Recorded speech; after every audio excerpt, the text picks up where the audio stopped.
Guys, तपाईहरुलाई मेरो YouTube भ्लगमा स्वागत छ हैन। आज चाहिँ म चाहिँ मेरो छोरीको बर्थडे हो के है। हामी चाहिँ सेलिब्रेसन नगर्ने भन्ने प्लानमा थियो, रमाइलो नगर्ने भन्ने प्लान थियो।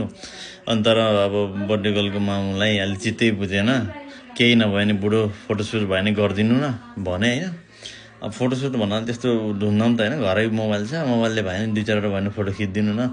भोलि छोरीले सोध्ली मेरो बर्थडेमा किन पहिलो बर्थडेमा किन फोटो नखिच्देको भन्ली भन्ने भएको भएर उसको मनमा चाहिँ अब ऊ आएको भएर चाहिँ अनि मनमा चाहिँ अब हुन्छ नि त 2-4 वटा भए नर्मल घर फोटो खिचाउन भनेर हो।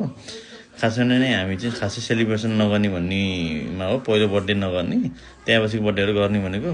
त्यो सिन्सबाट आइटम मगाएको त्यो एउटा आइटमहरु छुटेछ क्या। अनि त्यही भएर हामी दोमन भएर के गर्ने किन आइटम मगाएको आइटम पनि राम्रोसँग उ भएन, आएन। अनि त्यही भएको भएर हो।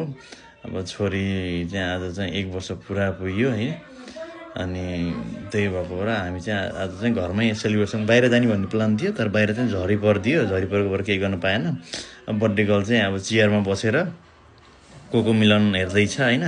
Happy birthday to you Ariana हैन। अब एरियानाको त अब बर्थडे गर्ल भइहाल्यो के रे। अब उता टक्क कार्टुनमै व्यस्त छ। बर्थडे गर्लको मम्मी चाहिँ अब यहाँ चाहिँ अब उसको गुनासो छ, यसरी सेलिब्रेसन गर्दैन, यस्तो किन्दैन, उस्तो किन्दैन, नमनाउने भनिदियो। अब हर मम्मीको एउटा इच्छा हुन्छ नि त, आफ्नो बच्चाको अलि धुमधामले मनाऊँ भन्ने प्रोग्राम हुन्छ। तर अब हाम्रो फ्यामिलीमा त्यति उ गरेर मनाउँदैनौँ।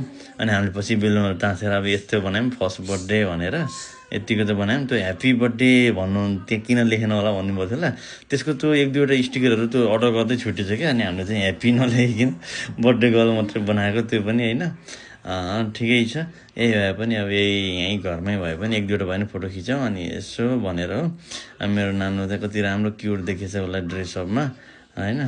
अनि उसले म्याच गरेर हैन, उसलाई फेरि केक एकदम मनपर्छ क्या हैन।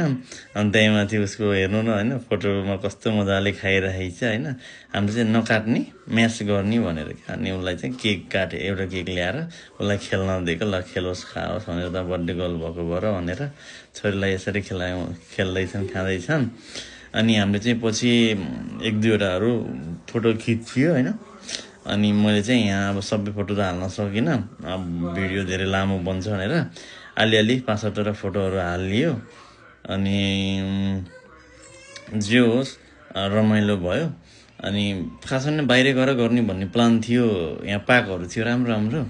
अब सबै साथी दाजुभाइहरूलाई नबोलाइकन भयो नि यसो नर्मल छोरीको फोटोसुट मात्र गरिदिउँ न भन्ने प्लान भएर हो। तर अब दिनले चाहिँ साथै दिएन, बाहिर झरी परिदियो। अनि घरमै भए पनि गरौँ